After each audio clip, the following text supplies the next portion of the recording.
ligado aí? Eles que têm que dizer, hein? Dá para começar? Alô? Boa noite, pessoal. Boa noite. Estão ouvindo? Boa noite a todos. Meu nome é Renato Chagas, eu sou presidente da FEPAM. Gostaria de começar agradecendo a todos que se encontram aqui no auditório da Unisc para participar dessa audiência pública. Informar a vocês que é com satisfação que a FEPAM está aqui e que é a primeira audiência pública em sistema híbrido que nós estamos fazendo, não é? Depois da pandemia. Na pandemia nós passamos a fazer audiências públicas só virtuais, não é? Essa aqui é híbrida. Nós temos uma sala lá em Santa Maria, onde qualquer cidadão pode estar presente, e também nos diferentes locais, suas casas, seu trabalho, quem estiver acessando via o link. Eu vou passar a palavra agora ao engenheiro Eduardo Santana, que é nosso gerente da regional aqui de Santa Cruz, da FEPAM, que vai ser quem vai coordenar a audiência pública. Então, no primeiro momento, ele vai explicar para vocês como vai proceder essa audiência pública, e nós daremos o andamento a ela, e eu agradeço mais uma vez a todos os presentes aqui em suas casas, seus trabalhos, em Santa Maria, porque uma audiência pública é uma parte do trabalho da FEPAM, não é? Aqui nós estamos exercendo a etapa de apresentar para o público um empreendimento, seus impactos, não é? E ouvir de vocês as suas manifestações, suas sugestões. Então, declaro aberto e passo a palavra ao engenheiro Eduardo. Vamos lá, Eduardo, tudo contigo. Obrigado, Renato. Boa noite a todos. Então, nós vamos... Essa audiência ela tem o objetivo de apresentar o EIA-RIMA do licenciamento da duplicação da RS 287 no trecho entre os municípios de Itabaí e Santa Maria, abrangendo, então, Taquari, Bom Retiro do Sul, Venâncio Aires, Passo do Sobrado, Santa Cruz do Sul, Vera Cruz e Vale do Sol, Candelária, Novo Cabrais, Paraíso do Sul, Agudo e Restinga Seca, cujo empreendedor é a concessionária Rota de Santa Maria, Sociedade Anônima. Essa audiência, então, vai se dividir em 3 blocos. A abertura, a gente já iniciou, então, está dada a abertura, o presidente, né, o Renato, já fez a abertura, e em um segundo momento, faremos, então, uma apresentação do rito do licenciamento ambiental, dos aspectos relevantes dos processos administrativos, e para isso a coordenação da equipe da FEPAM fará a sua manifestação. Posteriormente, haverá a apresentação do EIA-RIMA propriamente dito, do estudo de impacto ambiental, relatório de impacto ambiental, pelo empreendedor e consultoria. E, por fim, as manifestações orais do público inscrito. Estão presentes aqui de Santa Cruz o secretário do Meio Ambiente, Jacques Eisenberg, e a Rosvita Schitz, na prefeitura de Vera Cruz. E eu gostaria, então, dada essa abertura inicial, gostaria de dar mais alguns esclarecimentos, né, com relação à participação, fazendo uma recapitulação.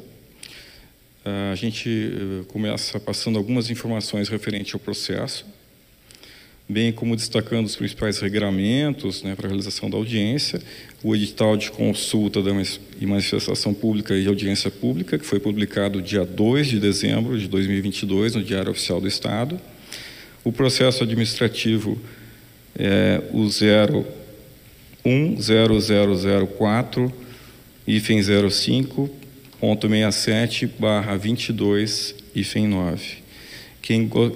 Quem quiser consultar os documentos atinentes a esse processo, também pode consultar no sistema online de licenciamento, através do número 115788.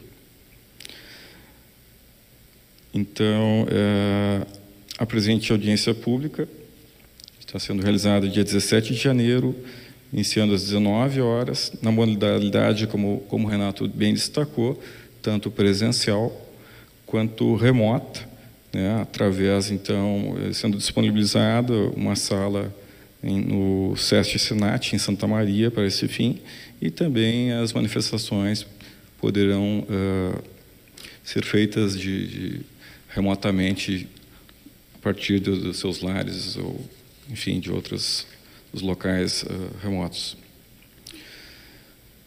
É importante dar alguns esclarecimentos com relação às manifestações. Os interessados, eles devem atender às disposições da Portaria 52 de 2020 da FEPAM, alterada pela Portaria 57 de 2020, e fazer a sua inscrição por meio do link divulgado. As inscrições de quem está presente podem ser feitas diretamente na entrada da sala. Nós temos ali uma lista disponível para quem quiser se inscrever. Com relação à portaria que eu acabei de citar, é importante destacar alguns itens. As manifestações, elas deverão ser exclusivamente referentes ao tema da audiência pública e com duração de 3 minutos, para que se dê tempo, né, para todo mundo se manifestar. Não será permitida a cedência de tempo a partes ou questões de ordem. O coordenador da audiência pública poderá cassar a palavra dos que se manifestarem além do tempo de 3 minutos, ou abordarem temas diferentes dos objetivos dessa audiência. Poderá ser determinada a retirada de pessoas que perturbarem a audiência pública ou se utilizarem de manifestações ofensivas. O coordenador poderá suspender ou encerrar a audiência a qualquer tempo no caso de condutas desrespeitosas ou com o fim de protelar ou desvirtuar o objetivo do evento, considerando-a concluída. E as inscrições, elas se encerram após a exposição do EIA-RIMA, 15 minutos após a exposição. É importante também destacar as categorias de inscrição para as manifestações, né? São previstas, então, 6 categorias. Os inscritos podem se manifestar na categoria de cidadania, cidadãos, na categoria 2 de ONGs, organizações não governamentais, instituições de pesquisa, ensino e pesquisa, poderes públicos, entidades representativas dos trabalhadores, entidades representativas dos empresários. As inscrições somente poderão ser aceitas mediante a apresentação da credencial, para que se confirme e se comprove a legitimidade da representação, exceto na categoria de cidadão, é evidente. Inscrições em outras categorias, sem credencial, serão encaminhadas como cidadania, portanto.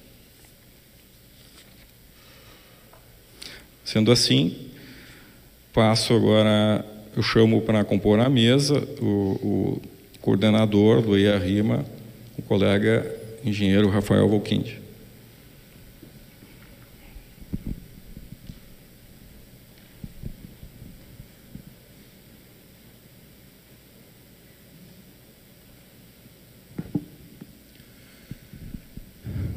Boa noite a todos. Apresentação. Então, fazer um breve apanhado sobre a situação do licenciamento ambiental, o que compõe, para situar a todos sobre que passos que já foram dados e quais que ainda restam a acontecer dentro do processo de licenciamento ambiental, e depois apresentar o que já foi tratado especificamente deste empreendimento nos processos administrativos. Então, a primeira parte, as etapas do licenciamento ambiental. Nós trabalhamos com 2 processos administrativos distintos. O primeiro ocorre o protocolo de solicitação da declaração de aprovação do termo de referência de EIA-RIMA, DETREA, no linguajar, quando a gente lê a sigla. E isso é uma proposta do empreendedor, onde ele apresenta uma minuta de termo de referência para ser avaliado pelo órgão ambiental. O órgão ambiental realiza a nomeação de uma equipe técnica multidisciplinar para fazer a análise desse termo de referência inicialmente apresentado e também encaminhar o EIA-RIMA, encaminhar um novo termo de referência. Fazemos a análise e definição do termo de referência E concluímos a aprovação desse termo, ou a conclusão do termo, e encaminhamos a emissão da declaração de aprovação do termo de referência para o estudo de impacto ambiental. De posse desse documento, o empreendedor vai fazer o estudo propriamente dito.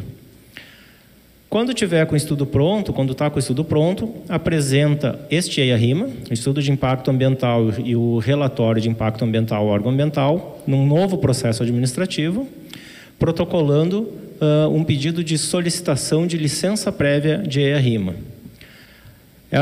O EIA-RIMA, então, ele é analisado pela FEPAM, pela mesma equipe técnica multidisciplinar, nomeada no processo anterior, e é disponibilizado para consulta pública, caso ele não tenha necessidade de nenhuma complementação ou caso ele já tenha passado pelas etapas de complementação.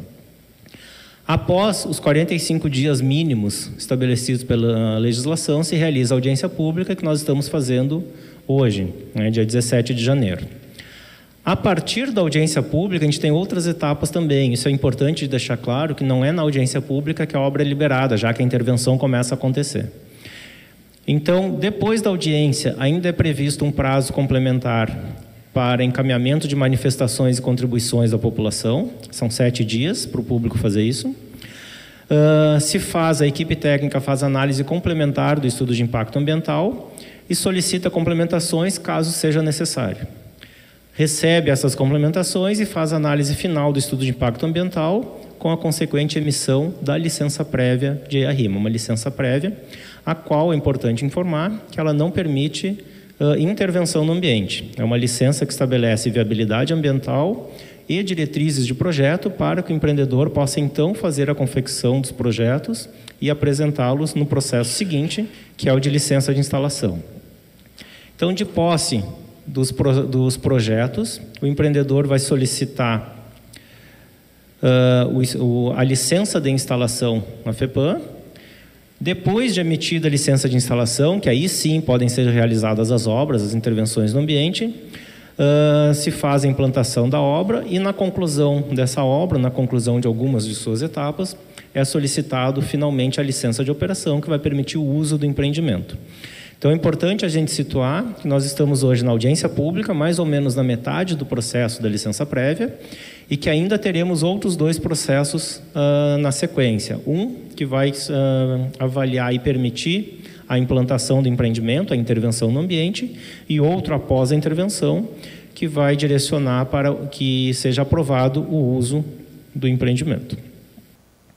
Aspectos relevantes que nós tivemos nesses processos administrativos, então. O primeiro processo de DETREA, da Declaração de Aprovação do Termo de Referência, ele foi protocolado, foi gerado dia 13 de agosto de 2021. A equipe técnica multidisciplinar foi nomeada em 17 de setembro do mesmo ano. Foram feitas solicitações de informações referentes a comunidades quilombolas identificadas pela equipe numa primeira análise em 8 de outubro. Dia 21 de outubro, foi feita uma apresentação do empreendimento e de seus objetivos para a equipe técnica de análise, para que compreendesse melhor o que estava sendo proposto, o que estava sendo solicitado. Em 26 de outubro, foram emitidos ofícios aos órgãos intervenientes, são outros órgãos públicos que têm influência, que podem ter participação no processo. Nesse caso, foi para o IFAM, referente ao Patrimônio Histórico e Artístico Nacional, e ao INCRA, que faz a gestão das terras quilombolas. Em 26 e 27 de outubro também foi feita uma vistoria de reconhecimento na área e, finalmente, em 26 de novembro de 2021, foi emitida a DETREA número 23 de 2021, aprovando o termo de referência número 20 de 2021. De posse do termo de referência, o empreendedor fez a elaboração do estudo de impacto ambiental e apresentou num novo processo de licença prévia de EIA-RIMA. Esse processo foi gerado no dia 7 de novembro de 2022, seguido do checklist do termo de referência, foi considerado aceito. Em 28 de novembro foi definida a data da audiência pública de hoje, após uma reunião com a secretária do Meio Ambiente e com o diretor-presidente da FEPAM, onde foram apresentados os cronogramas e as necessidades do empreendedor em função do contrato que tem com o governo do Estado, contrato de concessão. Dia 1º de dezembro foi feita uma reunião inicial para apresentação do estudo de impacto ambiental para a equipe, nos mesmos moldes que foi apresentado o empreendimento no processo anterior, agora foi apresentado o estudo para já facilitar o entendimento inicial. Dia 2 de dezembro, como informado, foi publicado o edital de consulta e audiência. Dia 28 de dezembro foram emitidos novos ofícios, agora no novo processo, informando aos órgãos intervenientes, o IFAM e o INCRA, de que a gente está avaliando o estudo de impacto ambiental. 3 de janeiro de 2023, previsto na portaria 52 de 2020, foi realizada uma reunião prévia à audiência pública para tratar de detalhamento do que vai ser apresentado hoje, como vai ser conduzida a reunião, como seria conduzida a reunião. E, finalmente, hoje, 17 de janeiro de 2023, estamos aqui para a realização da audiência pública. A equipe técnica é composta pelo biólogo Diego Oliveira, pela socióloga Érica Pastori, pelo engenheiro civil Estevão Vicente, pelo geólogo Guilherme Tâmbara e por mim, coordenador da equipe, engenheiro civil Rafael Volquinde. Já fica de antemão à disposição dos participantes aqui em Santa Cruz, de quem estiver em Santa Maria e também fazendo acesso remoto, do e-mail que é utilizado para fazer as manifestações por escrito pelo prazo de 7 dias posteriores à audiência pública. Só reforçando, o e-mail é 287, os algarismos, @fepam.rs.gov.br. Obrigado. Obrigado, Rafael. No bloco seguinte, então, nós vamos, antes de dar continuidade, eu gostaria de também passar a informação que o formulário para inscrição também está disponível no site da concessionária Rota de Santa Maria S.A. Dando continuidade, então, na sequência, solicito, então, a composição da mesa, chamando o Renato Bortoletti e o César Covinel, que já está aqui, representando a concessionária, bem como a Rosane Nogueira e a Patrícia Cardoso, da empresa consultora Profil Engenharia.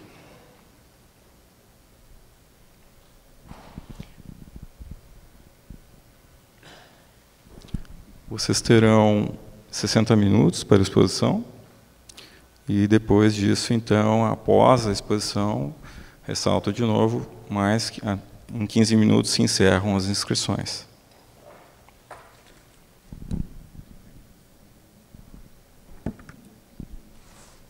Por favor, fiquem à vontade, se organizem. Eu vou...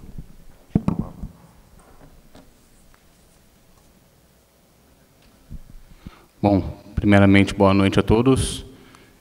Agradecer a presença de todos que estão aqui, os membros do Executivo, Legislativo, as autoridades presentes. Eu vou fazer uma breve... Vou mudar só de mesa aqui. Uma breve apresentação sobre o Grupo SACIR, tá? E a concessionária Rota de Santa Maria, e apresentando um pouco dos investimentos previstos nessa obra de duplicação, que é muito aguardada aos moradores de Itabaí a Santa Maria. Então, vou falar um pouco da história do Grupo SACIR, depois, brevemente, do início da operação da rodovia, depois dos investimentos realizados e, por fim, dos investimentos futuros.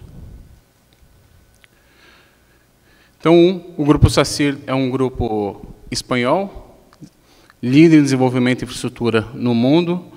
Hoje nós administramos mais de 4.500 quilômetros de rodovia, mais de 2.700 leitos de hospitais, mais de 2,8 milhões de passageiros e abastecemos mais de 9,5 milhões de pessoas através de saneamento e água.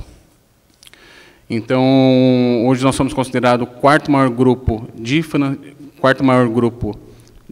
infraestrutura do mundo, né, onde estamos disponíveis em 16 países, com 68 concessões. Lembrando que hoje nós estamos falando aqui da SACIR Concessões, mas a SACIR é um grupo que tem vários braços de trabalho. Então, tem a SACIR Concessões, a SACIR Construções, a SACIR Serviços, né? Então, os dados que eu estou trazendo aqui hoje são dados da SACIR Concessões, onde a Rota de Santa Maria faz parte. Tá? Então, nós temos hoje 68 concessões espalhadas pelo mundo. Vou trazer aqui um mapa para que fique mais claro, né? Iniciando, então, pelos Estados Unidos, México, Peru, Chile, Brasil, Paraguai, Uruguai, Irlanda, Portugal, Espanha, Itália, Argélia, Omã e Austrália. E, por fim, Colômbia. Então, na América Latina, nós já estamos em quase todos os países, somos líderes em infraestrutura no Chile e na Colômbia, né? E dentro da SACIR Concessões, a Rota de Santa Maria é o primeiro ativo da SACIR Concessões aqui no país.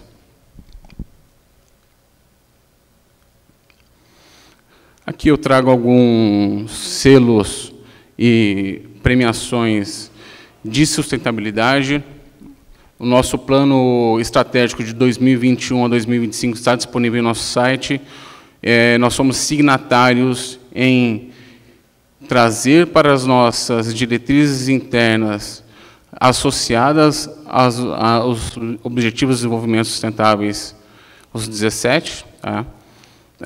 E aí um fator muito importante que eu trago é que hoje nós somos listados entre as 10 melhores empresas do mundo no fator de sustentabilidade, pela ESG.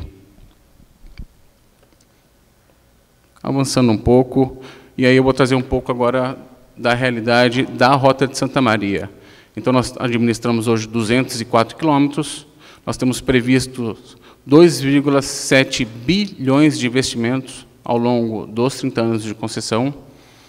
Vamos duplicar mais de 200 quilômetros, aproximadamente 200 quilômetros.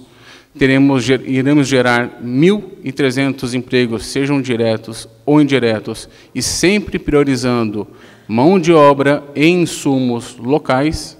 Tá? A rodovia ela será monitorada através de 173 câmeras.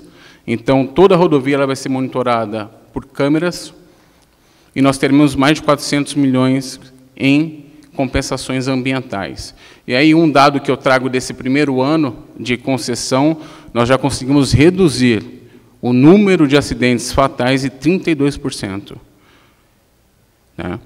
Então, está disponível hoje, já está disponível a todos os usuários das 287, 4 bases que chamam de SAL, que é o Serviço de Atendimento ao Usuário. A primeira fica lá em Taquari, depois a segunda em Venâncio Soares, a terceira em Candelária e a quarta em Santa Maria. Hoje nós temos os recursos operacionais, que são 3 viaturas de ciclo de inspeção, 2 guinchos pesados, 2 guinchos leves, 1 caminhão-pipa, 2 caminhões de apreensão de animais e 4 ambulâncias para atendimento.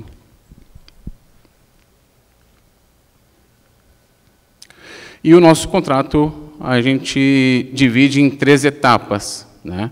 Nosso contrato ele prevê os trabalhos iniciais, que é o primeiro ano de concessão, onde o principal papel que nós já vencemos é trazer a trafegabilidade para a rodovia, e cumprindo esses parâmetros, já cumprimos esses parâmetros. Hoje, quem trafega na rodovia consegue visualizar que já 287 é uma rodovia muito diferente, tratando de segurança viária. E agora entramos no escopo de recuperação, onde ocorrem os reparos mais profundos, os reparos que exigem um volume de obra maior. Tá? Então, esses reparos eles vão do 2º ao 5º ano de contrato.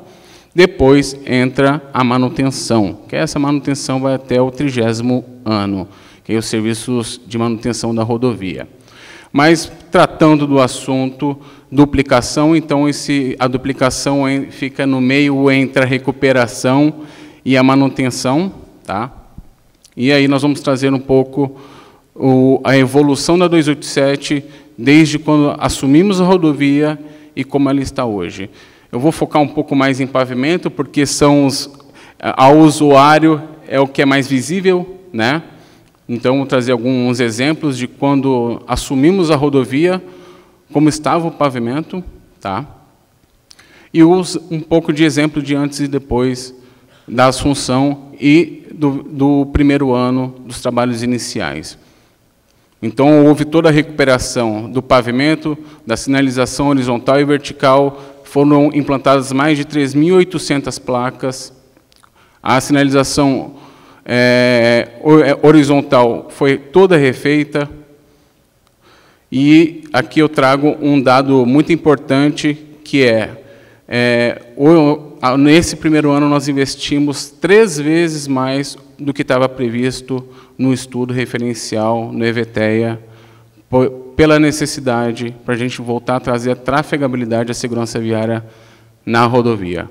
Então, o Grupo SACIR é um grupo empenhado em fazer os projetos, que os projetos prosperem, que os projetos sejam seguros economicamente, mas preza principalmente pela vida das pessoas que utilizam a rodovia. Agora, entrando um pouco sobre investimentos, né? Entramos agora nesse escopo da duplicação, falando em si da duplicação, tá? Eu trago aqui um cronograma, né, um cronograma prévio, porque é o que acho que traz mais dúvida a todos os aqui presentes ou os que nos acompanham através da transmissão ao vivo. Então, nós temos um início de obras previsto entre... Deixa eu só pegar aqui, que é melhor.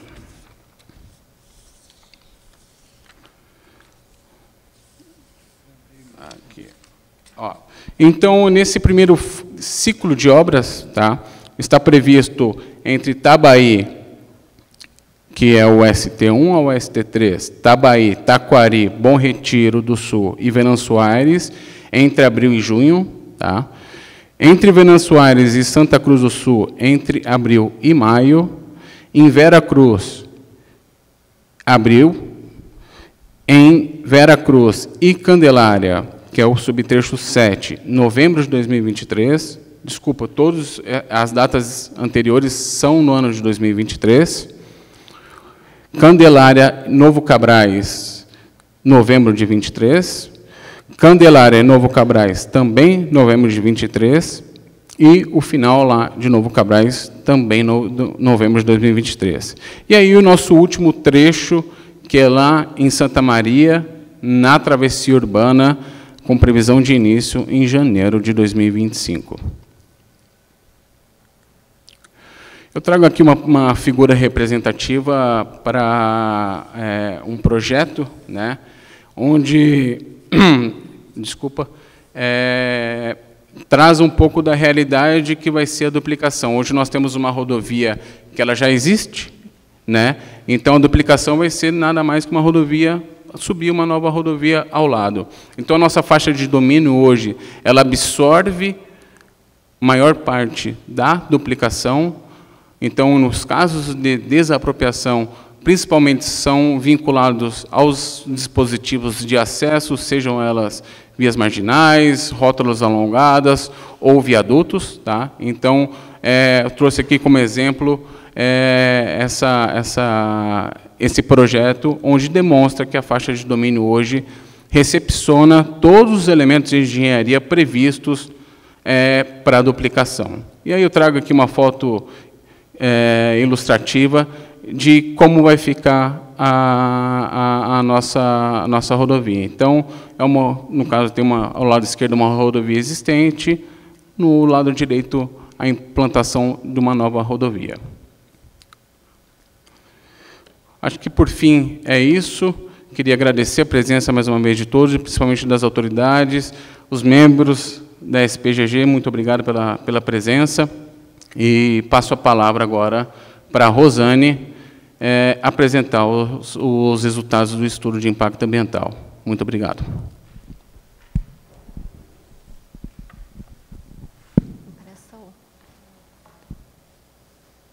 Obrigada. Bom, boa noite a todos. Primeiramente, queria dizer que é um prazer de estar aqui com parte da equipe da Profil que desenvolveu esse estudo de impacto ambiental. Como já foi dito, o nosso objetivo hoje é apresentar nesses 45, 47 minutos alguns resultados dos estudos ambientais apresentados para subsidiar o licenciamento da duplicação da RSC 287, trecho Tabaí-Santa Maria.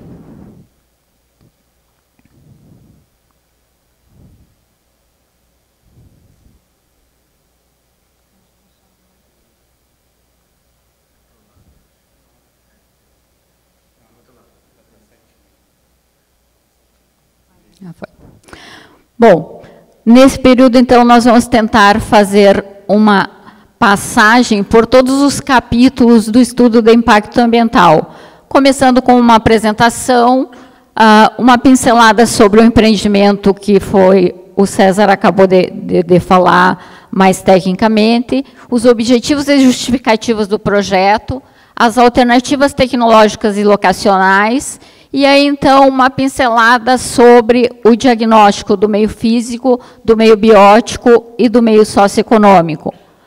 Como foi feita e os principais impactos possíveis ou prováveis de ocorrerem em função da implantação da duplicação, os programas ambientais que vão compor as medidas para esses impactos, um prognóstico e conclusões de posicionamento técnico.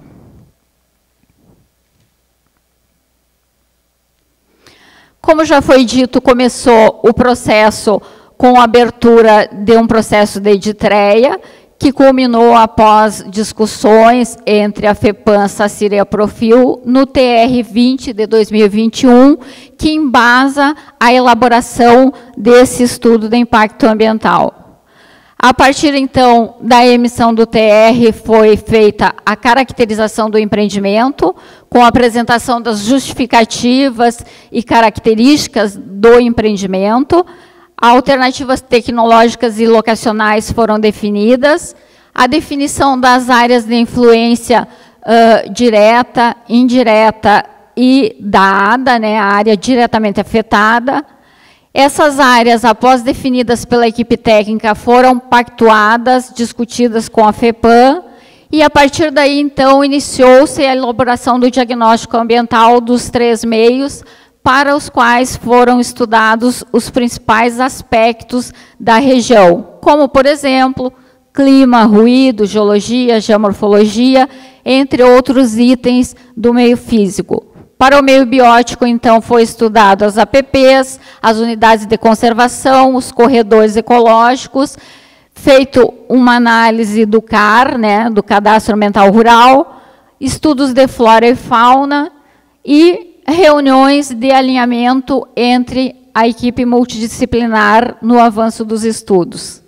No meio socioeconômico, então, foram estudados os aspectos importantes para o tema, como, por exemplo, a população do entorno, né, afetada, infraestruturas existentes, uso e ocupação do solo, lazer, turismo, paisagem, produção, comunidades tradicionais, realocações e desapropriações e percepção da população.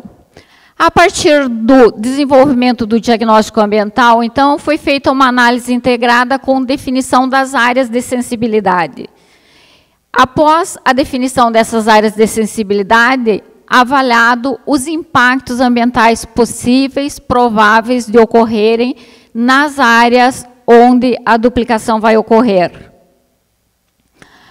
Após, então, a análise de impactos ambientais, foi feito um prognóstico, a organização das medidas propostas para mitigar, evitar, mitigar, compensar ou acompanhar esses impactos organizados em programas ambientais, então, feita a conclusão técnica e a elaboração do RIMA, que está à disposição de todos.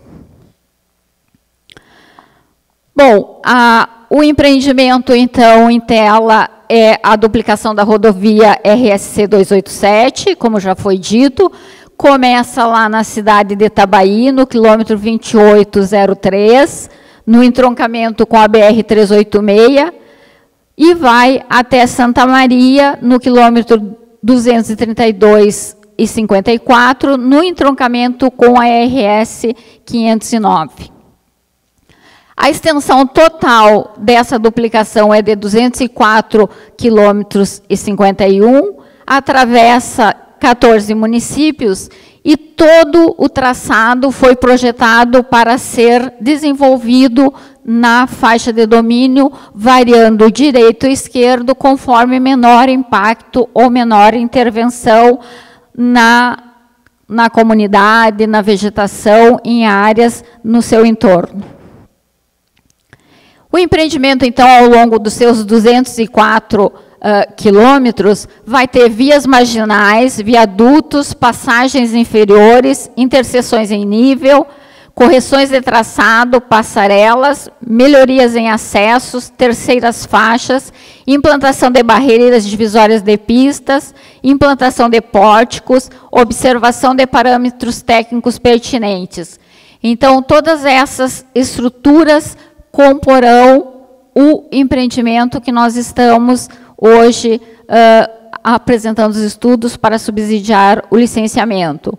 Importante salientar que as infraestruturas de apoio, como bota fora, área de empréstimo, são objetos de licenciamento em separado ou já são áreas licenciadas pela SACIR. O cronograma de execução das obras já foi apresentado pelo empreendedor. E aí, então, algumas justificativas para essa duplicação. Sabemos que a rodovia 287 é um importante corredor logístico do Estado, né? Porque liga a região metropolitana ao centro do Estado. E esse eixo de ligação, além de ligar pessoas e serviços, faz a ligação com outras rodovias federais, com a BR-153, a BR-386 e a BR-471.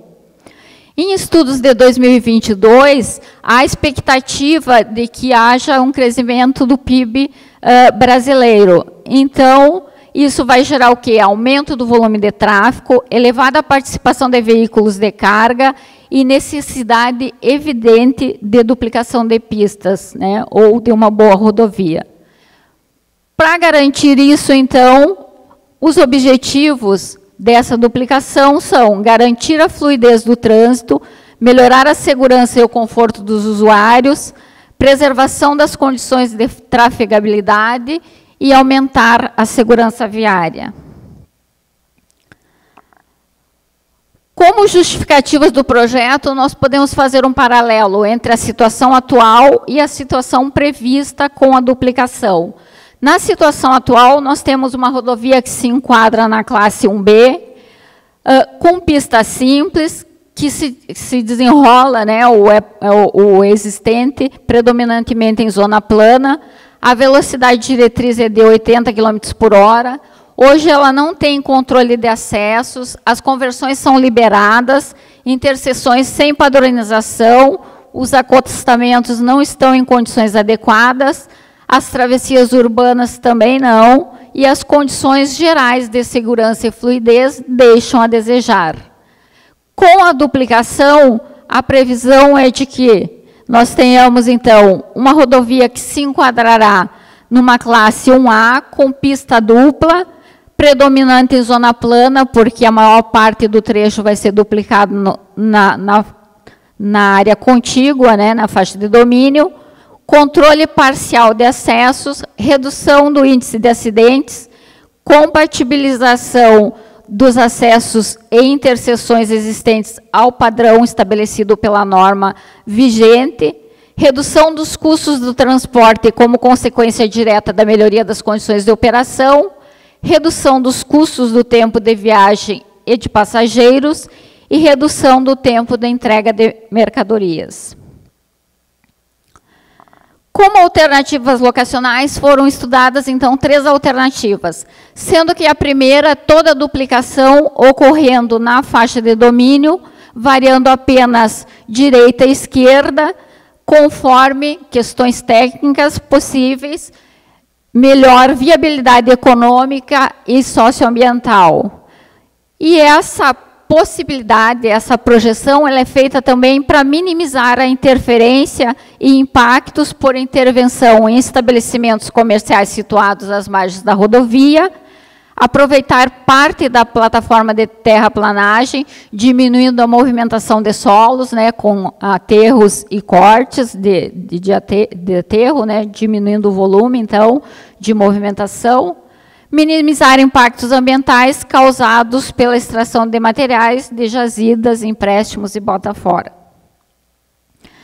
A segunda alternativa estudada é grande parte do trecho da rodovia sendo duplicado na faixa de domínio, mas no trecho sinuoso aqui no município de Santa Cruz, uma alternativa, uma alça viária entre os quilômetros 91 e 42 ao quilômetro 97 e 7, para permitir que se faça ali, então, a correção, a melhoria dessa sinuosidade da rodovia, viabilizando, então, ou possibilitando que esse hotspot de acidentes seja minimizado. E também a implantação dessa alternativa para permitir a correção da geometria da rodovia nesse trecho. E a alternativa 3 é a de manter a rodovia sem a duplicação, ou seja, a não duplicação da mesma. As áreas de influência definidas para o estudo, para o desenvolvimento dos estudos, foi que a ADA, que é onde efetivamente os impactos se manifestam, para os 3 meios foi considerado a faixa de domínio, aquela área onde efetivamente as obras vão ocorrer. A área de influência direta, ela é diferente para os 3 meios. Para o meio socioeconômico, foi usado os setores censitários do IBGE de 2010, num buffer de 1.000 metros, ou seja, todos os setores que estavam dentro daquele buffer de 1.000 metros foram considerados nessa área de influência direta. Por quê? Porque engloba as populações que estão mais próximas e sujeitas a impactos, sobretudo na fase da instalação. Para as comunidades tradicionais, o raio foi de 10 quilômetros, então é diferente para as comunidades tradicionais. Para o meio físico, então, é 100 metros a partir da extensão da rodovia, e para o meio biótico, 1.000 metros, porque é a área maior por causa dos deslocamentos de fauna. A área de influência indireta definida como a área que está sujeita aos impactos indiretos, foi definida para a socioeconomia como as regiões geográficas imediatas, sendo que aquelas que estavam com pelo menos um município atravessado foram contemplados. Sendo assim, as regiões consideradas foram a de Santa Maria, de Cachoeiro do Sul, Santa Cruz do Sul e Lajeado. Totalizou, então, aí 68 municípios. Para o meio físico e para o meio biótico, foi considerado 5 quilômetros dos limites da rodovia. Espacialmente, essas áreas de influência ficam assim: as áreas de influência do meio biótico, as áreas de influência do meio físico e as áreas de influência do meio socioeconômico. Entramos, então, em alguns rápidos resultados do meio físico. Então, a geologia da região ela é bastante favorável para o empreendimento, né, porque ela está disposta sobre um pacote variável de sedimentos e sobre porções de rochas vulcânicas. Predominam aí, então, sedimentos finos, vermelhos, do Grupo Rosário do Sul, e sobrepostos a eles ocorrem os arenitos eólicos da formação Botucatu. As imagens são o resultado de alguns registros da equipe durante as incursões de campo na ADA do empreendimento, ou seja, na faixa de domínio. Ainda como formações mais recentes, a ocorrência aluvionares e depósitos recentes juntos às áreas baixas dos cursos d'água, né? Ainda como característica geológica. Os afloramentos rochosos são poucos, né, quase inexistentes, e o relevo é coberto por solos relativamente profundos, né, o que encobre esses afloramentos. A ocorrência de rocha aflorante junto à faixa de domínio é bastante evidente no segmento que cruza o município de Santa Cruz do Sul, né, onde há, então, aí diversos cortes de talude da formação Botucatu que ficam expostos. À esquerda ali, então, 2 registros de áreas dos basaltos da Serra Geral, na ADA do empreendimento, e na ID, sedimentos recentes conglomeráticos. Com o relevo, tem interferência na morfologia ou na geomorfologia da região, né? Então, as feições geomorfológicas, elas são de formas de relevo bastante homogêneo, né? Evidenciadas geralmente por colinas suaves, arredondadas, que aqui regionalmente nós chamamos de coxilhas. Rochas sedimentares em menores porções correspondem a diversas formações sedimentares da bacia do Paraná e aluviões recentes nas calhas dos cursos d'água. E predominam, então, superfícies de relevo suave, ondulado e planos, com dissecação de aprofundamento fraco. O que isso significa?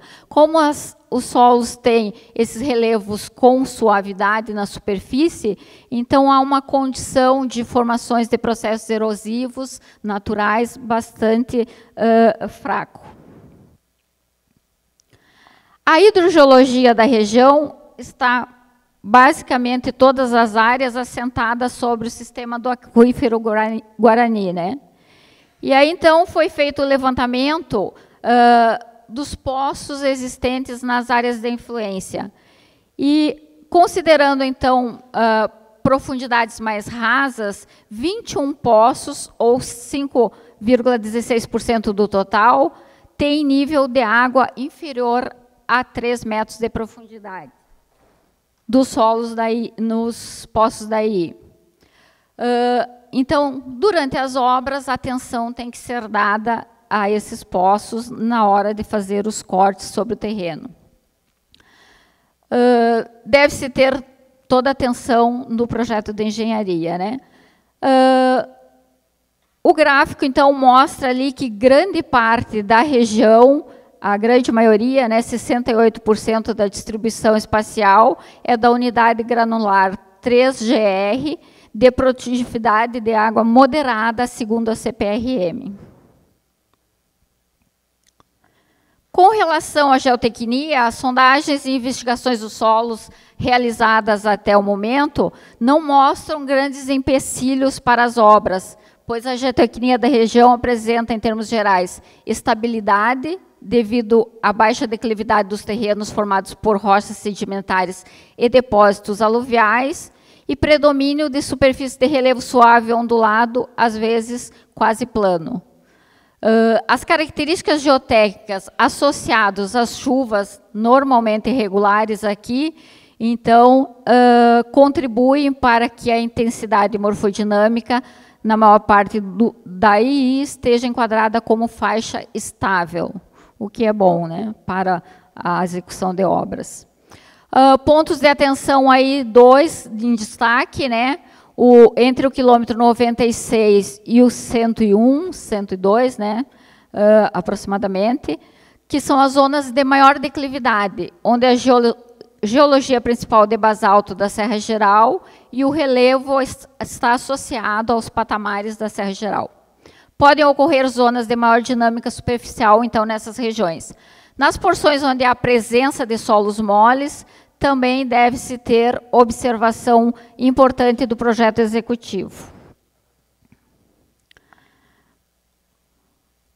Os solos da região, eles estão agrupados, né, ou aparecem na região 4 unidades pedológicas. E nós sabemos que os solos eles são resultados, basicamente, da condição geológica, né, ou do material de origem, e da geomorfologia do local. Então, essas 4 unidades de solos estão distribuídas, a sua divisão ela coincide com as unidades geomorfológicas, né, com as unidades de relevo. Nas zonas planas, então, há predominância de solos arenosos, do tipo plano-solos, e nas áreas de relevo um pouco mais sinuoso, mais movimentado, são observados solos mais desenvolvidos. Esses solos, então, eles possuem baixa suscetibilidade à ocorrência de processos erosivos.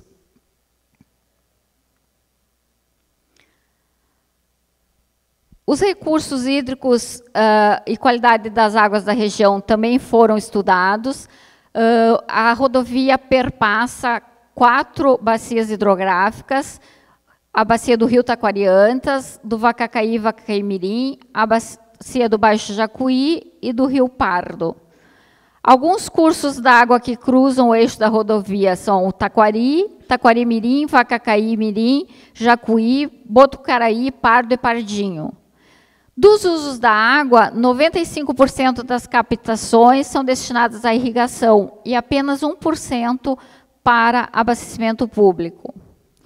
Foram feitas 16 coletas para análise da qualidade das águas, na EI, em 8 cursos d'água, nos quais foi calculado o índice de qualidade ambiental e a avaliação de DQO e óleos e graxas.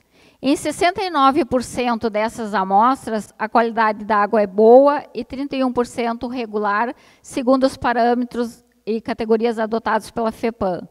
Óleos e graxas são virtualmente ausentes, o que mostra que a operação da rodovia não afeta de forma significativa os cursos d'água da região. Com relação ao patrimônio paleontológico, nós temos aí, então, a rodovia localizada sobre a bacia do Paraná. Essa bacia sedimentar possui rochas formadas durante os últimos 400 milhões de anos, e ali representada no mapa em verde e azul, né? E essas rochas da formação geral, principalmente o limite sul da serra, que é onde estão localizadas as rochas sedimentares famosas na região da Quarta Colônia por seu conteúdo fossilífero. Então, é aí onde ocorre a possibilidade de ocorrência de fósseis. Para o meio biótico, então, foi feito o levantamento de flora ao longo de toda a rodovia, em 118 unidades amostrais, nas quais foram identificadas 114 espécies, pertencentes a 43 famílias botânicas. As famílias botânicas com maior expressão ou com maior número de espécies foram Fabácea, Mirtácea e Laurácea. A área total estudada na rodovia foi de 1.253 hectares, dos quais 343 são de fragmentos florestais, 227 hectares de áreas de campo ou capoeira e 666 hectares de áreas antropizadas ou utilizadas com agricultura, por exemplo. Ao longo de toda a rodovia foi observado sinais de intensa antropização. Isso também se reflete nas espécies encontradas com uma ampla distribuição de espécies exóticas ao longo da rodovia, com grande destaque aí, então, para a uva do Japão, distribuída ao longo de toda a rodovia, e em menor escala, eucalipto e pinheiro americano. As formações florestais observadas são caracterizadas por floresta estacional decidual e áreas de transição, onde ocorrem, então, campos, né, áreas campestres e floresta estacional. A floresta estacional, ela apresenta-se a maior porção em estágio médio, em estágio inicial, e em menor porção em estágio médio e avançado, refletindo o grau de antropização dessas áreas. Ainda para a flora, 58% da vegetação levantada são de pioneiras e secundárias iniciais, 13% de espécies exóticas e as demais compõem aí 29%. 2 registros ali, um de vegetação ao longo da rodovia e outro de marcação de parcela ou de unidade amostral para levantamento de vegetação. As espécies com maior representatividade estão descritas ali à direita: aroeira vermelha, açoita-cavalo, chá de bugre, uva do Japão, chau-chau, jerivá, canela preta, cambatá vermelho, ipê amarelo, goiaba, entre outros. Nota-se que há aí entre as nativas também exóticas com grande expressão. Foram, então, encontradas aí espécies consideradas de interesse, né? Antigamente consideradas como imunes, corticeira do banhado e 2 espécies de figueira. E ainda 5 espécies em risco ou com algum grau de ameaça: pinheiro brasileiro, butiá, cedro, paineira e sabão de soldado. Para a flora, foram feitas, então, no diagnóstico, o levantamento em 2 campanhas, uma no verão, outra no outono. A sazonalidade foi completada com dados secundários e, posteriormente, foram realizadas mais 2 campanhas de campo no inverno e na primavera, que foram anexadas ao processo. Foram feitos, então, o registro de 152 espécies de anfíbios, relativas a 16 espécies, 8 registros relativos a 5 espécies de répteis. De forma geral, o que se notou no levantamento diagnóstico de fauna é que essas espécies são típicas de áreas abertas, o que já era esperado em função da qualidade dos ambientes já bastante antropizados. Houve registro de espécies endêmicas da Mata Atlântica, mas nenhuma delas de distribuição restrita. Os registros ali são de metodologia de busca ativa e de uma perereca de inverno. Para a avifauna, então, foram feitos 2.411 registros de 218 espécies. Espécies de ambiente florestal específico associado à presença de floresta com araucárias e com grau de quase ameaça em nível global. Foi identificado uma única vez o grimpeiro no corredor florestal localizado a leste de Santa Cruz. Esse corredor é chamado de C4. Espécies bioindicadoras de boa qualidade ambiental e endêmicas da Mata Atlântica também foram registradas, como uru, murucutu de barriga amarela, sabiá-cica, vira-folha, arapuçu bico torto, falcão caburé, coruja do mato e tovaca campainha. Uma das ações previstas já para a conservação no Rio Grande do Sul, para espécies de aves ameaçadas, é manter e restabelecer os corredores ecológicos entre alguns dos fragmentos florestais mais significativos ao longo da escarpa do Planalto, particularmente aqui na região de Santa Cruz e Candelária. Na mastofauna, então, nós tivemos aí 97 registros, 17 espécies de médio e grande porte, 7 ameaçadas de extinção a nível regional, nacional ou global, e 4 espécies de pequenos mamíferos e 7 quirópteros. Nos registros feitos pelo monitoramento de atropelados, foram durante os 8 meses aí que entraram no EIA, foram feitos 756 registros de atropelamentos de mamíferos, 53% de gambá de orelhas brancas. Os corredores florestais aí se mostraram, durante o levantamento, fundamentais para a conservação de espécies sensíveis ou bioindicadoras de conservação. Nos levantamentos de fauna atropelada, que é feito no monitoramento da operação da rodovia, foram utilizados para se fazer, então, o levantamento de hotspots de atropelamento de fauna. Então, entre eles, entre os quilômetros 45 e 47, foi detectado que é um ponto que há atropelamento de todos os grupos, né? Embora não sendo um corredor, a equipe entende que, como há a conexão por silvicultura entre os fragmentos, este deve ser o motivo deste hotspot. Na ictiofauna, então, aí foi feito o levantamento e foram listados 58% das amostras foram de barrigudinho e 2 espécies de biru. Detectados essa grande riqueza dessas espécies em função, da abundância e da adaptação a ambientes oxigenados, bastante movimentados, né, com correnteza, e, ao mesmo tempo, também passíveis de encontrar em áreas de remanso. E as 2 espécies de biru, provavelmente por hábito alimentar. Analisaram também a importância da vegetação ciliar para a ocorrência da ictiofauna. Para a socioeconomia, então, foi feita caracterização da população, onde as 4 regiões geográficas utilizadas ou estudadas na EI representam 11% da população total.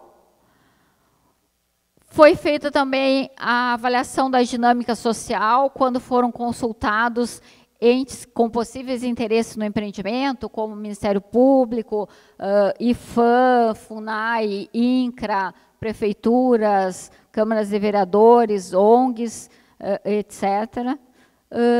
Foi feito o estudo do uso e ocupação do solo na ID, cujas as classes de maior expressão são agricultura, com 30,86%, formação florestal, com 23%, e um mosaico de agricultura e paisagem, com 23%. Foram estudadas todas as infraestruturas e serviços dos municípios atravessados pela rodovia, né, como saúde, educação, abastecimento de água, esgoto sanitário, coleta de resíduos, energia elétrica, segurança pública, comunicação e informação.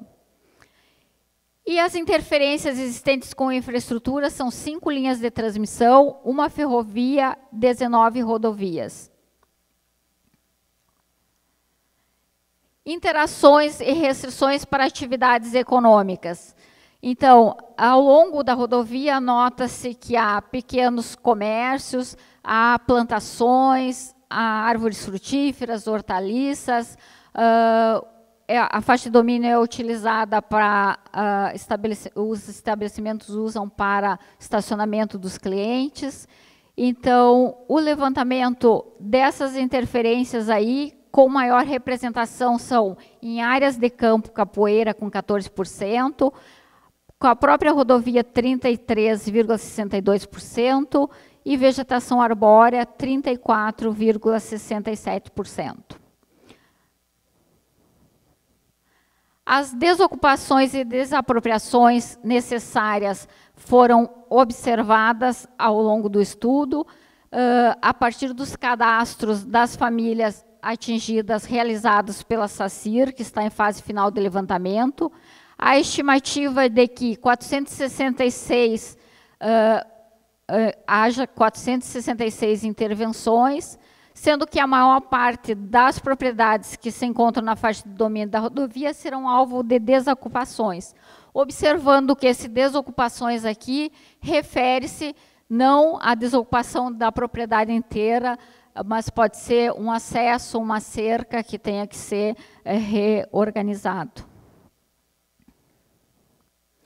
Foi feito também o estudo dos povos e comunidades tradicionais, bem como dos bens acautelados. Não se encontram terras indígenas nas proximidades do empreendimento. A consulta IFAM foi feita e está se aguardando a definição de necessidades de ações sobre esse tema. Segundo informações do INCRA, não tem assentamentos nas áreas próximas ao empreendimento. E com relação às comunidades, apenas na parte final do trajeto próximo de Santa Maria foram detectados comunidades tradicionais. Rincão dos Martimianos, em Restinga Seca, que tem área delimitada pelo INCRA. São Miguel, em Restinga Seca, que também tem área delimitada pelo INCRA. Vó Firmina e Vó Maria Eulália, em Restinga Seca, que tem certidão da Fundação Cultural Palmares. Comunidade Brasília, em Silveira Martins, citada no Atlas do Rio Grande do Sul. E Ernesto Pena Carneiro, em Santa Maria, com área delimitada pelo INCRA. Espacialmente, elas aparecem assim, no primeiro trecho não há nenhuma, e elas estão concentradas lá no trecho final da duplicação. Ainda dentro do tema de socioeconômico, foi feito pesquisas, entrevistas com as comunidades no entorno, com os moradores do entorno da rodovia. E as lembranças da comunidade sobre paisagem natural da região, lembrando os morros e vegetação arbórea, além dos cursos hídricos, que contemplam muitos deles balneários e áreas de lazer. Perguntando sobre a aceitação ou a rejeição do empreendimento, 8 responderam que são indiferentes, 3 são contrários, e a favor 69. Os que são favoráveis dizem que são favoráveis pela melhoria da rodovia, pela melhoria da segurança e pela renovação da pista. Foi feito ainda dentro do diagnóstico o levantamento dos passivos ambientais, sendo que por classe de passivos, ou seja, onde eles ocorrem, na faixa de domínio, nas áreas utilizadas para apoio às obras e problemas decorrentes de ações de terceiros, é bastante uniforme, sendo 33% e 34%. A maior parte dos passivos ocorrentes são de descarte de resíduos na faixa de domínio, com 61%. Importante que esses passivos, eles têm, em sua ampla maioria, 71% sem risco iminente, 22% com risco não emergencial e apenas 7% com risco mais emergencial. Importante também salientar que a maioria desses passivos, eles serão solucionados no âmbito do desenvolvimento das obras de engenharia. De posse de todo o diagnóstico, então, foi feito uma análise integrada, levando em consideração o aspecto dos 3 meios, sendo que, como resultado, nós tivemos aí que a ampla maioria da área é de baixa sensibilidade ambiental, 75%, na sequência muito baixa, com 20%, e média, com 3%. Não tivemos aí alta, nem muita alta sensibilidade ambiental, o que é considerável em função da antropização da área. Espacialmente, nós temos, então, assim, as áreas resultado da análise de sensibilidade ambiental na análise integrada. De posse, então, do diagnóstico ambiental, foi feita a avaliação, a identificação e a avaliação dos impactos ambientais. Conhecidas as características do ambiente, conhecidas as características do empreendimento, então, é feita a análise da ação que é feita pela obra naquele ambiente para definir qual o grau, qual o tamanho do impacto a ser gerado. Então, foram considerados interações e inter-relações entre as ações e atividades e nas diferentes fases do empreendimento, na fase de planejamento, na fase de implantação e na fase de operação. Os critérios de classificação dos impactos ambientais adotados foram natureza positiva ou negativa, abrangência conforme as áreas de influência, a duração, se ele é temporário ou permanente, a temporalidade, se é no curto, no médio ou no longo prazo, se é cumulativo, sinérgico ou se não tem cumulatividade nem sinergia, se é reversível ou irreversível, se a magnitude dele é alta, média ou baixa, e a probabilidade de ocorrência. Zerou? Estava 50 ali, pulou para o zero. Tanto que eu dei uma acelerada, porque dava... Bom, os impactos do meio físico relacionados a partir de toda essa análise são os seguintes. O primeiro é positivo, né, na fase de planejamento, que é o conhecimento da região. A emissão de poluentes do ar, a geração de ruídos e vibrações, a indução de processos erosivos nas margens dos cursos d'água, eles podem ocorrer na implantação e operação. O assoreamento dos cursos d'água, a alteração no regime fluométrico dos cursos d'água, a possibilidade de interferência em material paleontológico e aumento da turbidez em cursos d'água, a probabilidade de ocorrência é na fase de implantação. A alteração no risco da contaminação das drenagens superficiais, carregamento de resíduos provenientes da obra para os corpos hídricos, alteração na qualidade dos solos e da água subterrânea, indução dos processos erosivos, recalque, eles podem ocorrer na fase da implantação e operação, e movimentos de massa na fase da implantação, sendo todos esses impactos negativos. Para o meio biótico, então, os impactos elencados são a redução da vegetação nativa, a perda de habitat da fauna, perda de habitat das espécies de flora ameaçada de extinção imunes ao corte ou de especial interesse, que a fase de ocorrência provável é na implantação e são impactos negativos. A substituição de espécie ou invasão de flora exótica e a fragmentação e redução da conectividade é probabilidade de ocorrência na implantação e na operação. O impacto de flora exótica está ali como negativo ou positivo, porque ele pode ocorrer a substituição de espécies nativas por exótica, o que é negativo, e a retirada dessa vegetação e o desenvolvimento da nativa pode ser positivo. Então, ele tem essa dubialidade ali. Perda de indivíduos da fauna por atropelamento, na fase de operação, é negativo, e a perturbação e afugentamento de fauna terrestre na implantação e também é negativo.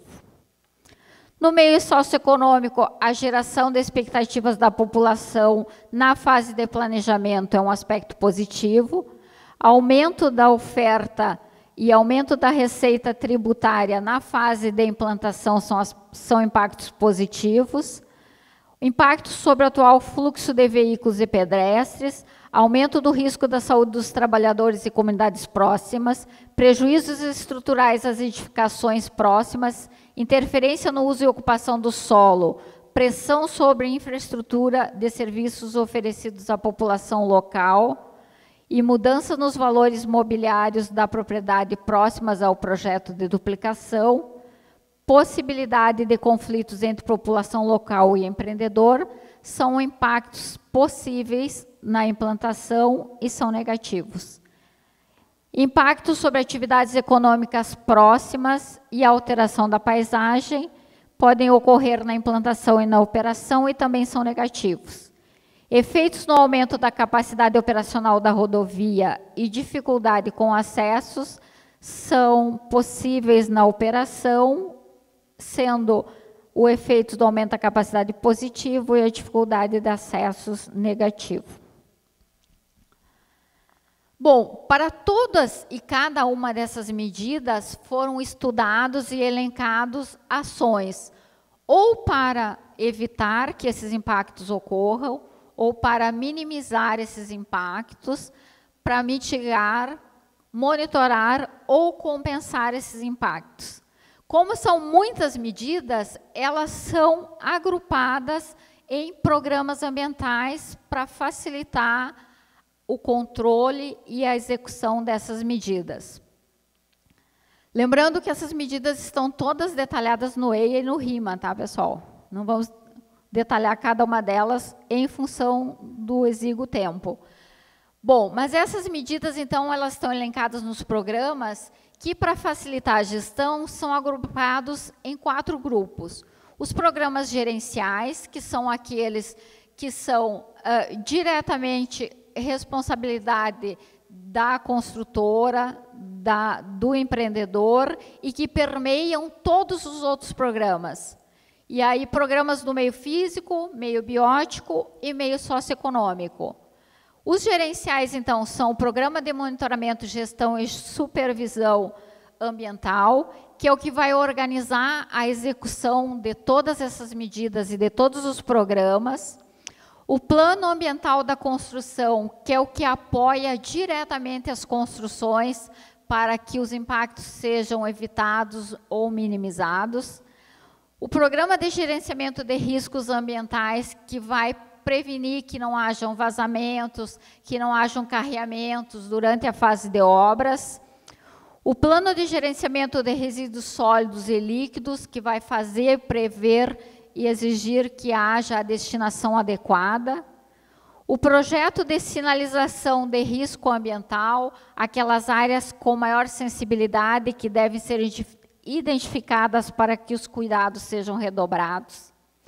E os programas do meio físico para suprir, controlar ou mitigar os impactos deste meio são Programa do Monitoramento de Qualidade do Ar, Ruídos e Vibrações, Programa de Monitoramento de Qualidade da Água, Programa de Controle de Processos Erosivos, Monitoramento e Estabilização de Encostas e Taludes, Programa de Recuperação de áreas degradadas, APPs, matas ciliares e passivos ambientais, Programa de Monitoramento e Salvamento Paleontológico.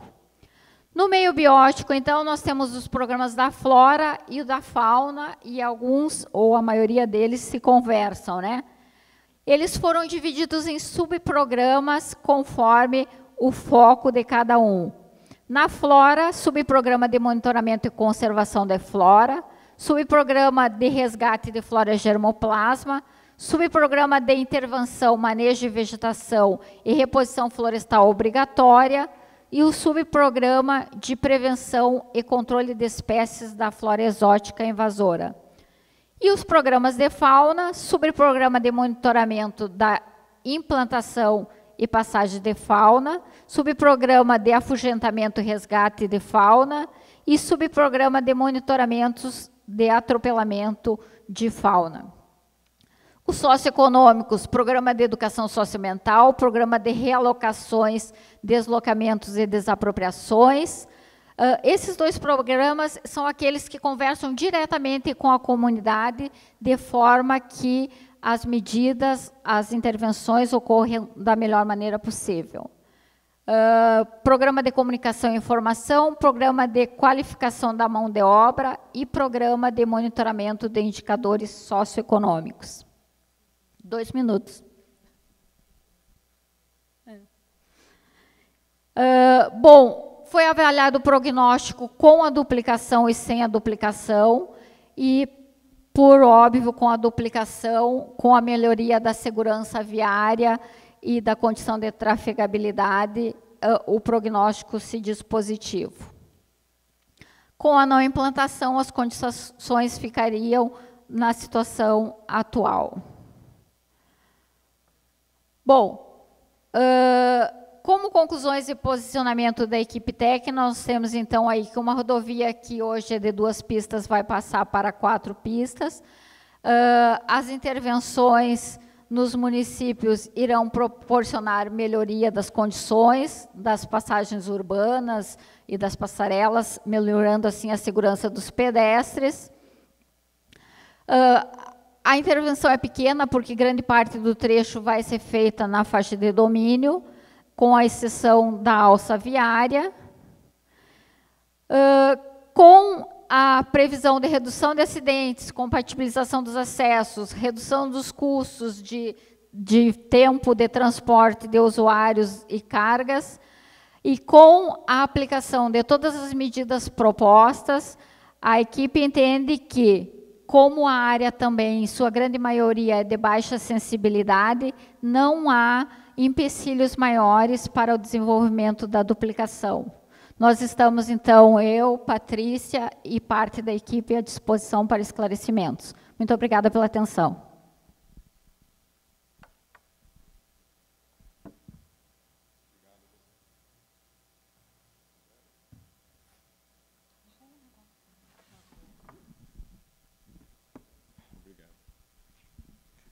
Obrigado, Rosane. Houve um problema técnico no YouTube, inicialmente, mas vai ficar disponível a audiência pública gravada, tanto no YouTube quanto no Facebook da empresa. E, ademais, também convém ressaltar que há 7 dias ainda para manifestações por e-mail, né, pode ser feita através do 287, o e-mail 287@fepan.rs.gov.br, e também através do telefone DDD 51 3288 9424. Quanto às manifestações, a partir desse momento, então, depois da apresentação, se encerram as inscrições em 15 minutos, e eu chamo à mesa nosso coordenador para participar de uma manifestação, pelo menos, que será feita através da plataforma Zoom, correto? Passo a palavra, então, ao Rafael.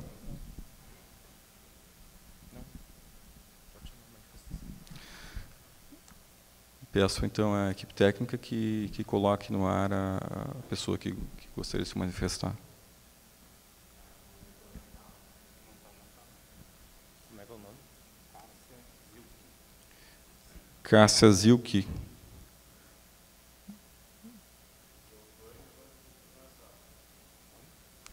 Giovanni. Ele está inscrito? Alguém dos presentes gostaria de fazer alguma manifestação? Sim, pode se manifestar. Eu gostaria. Vou alcançar o microfone.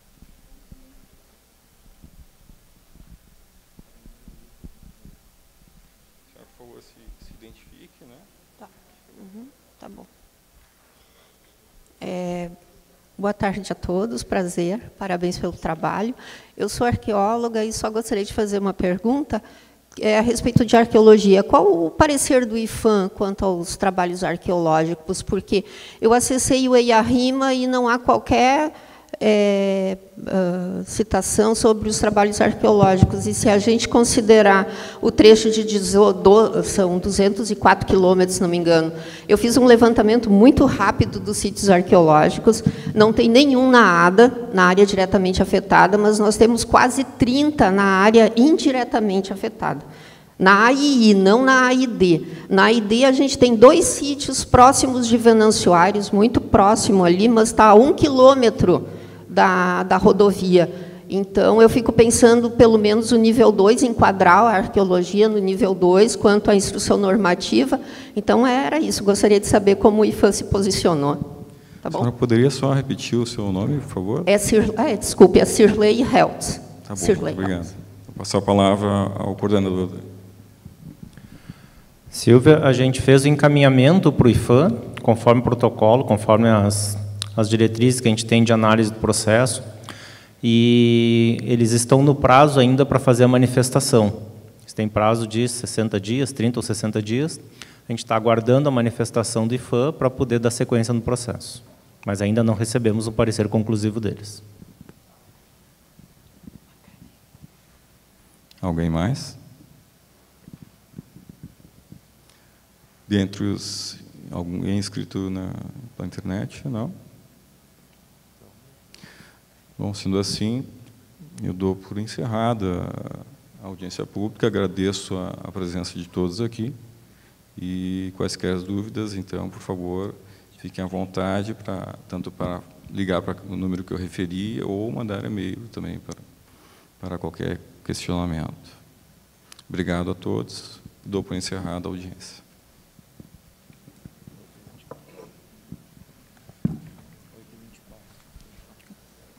8h24.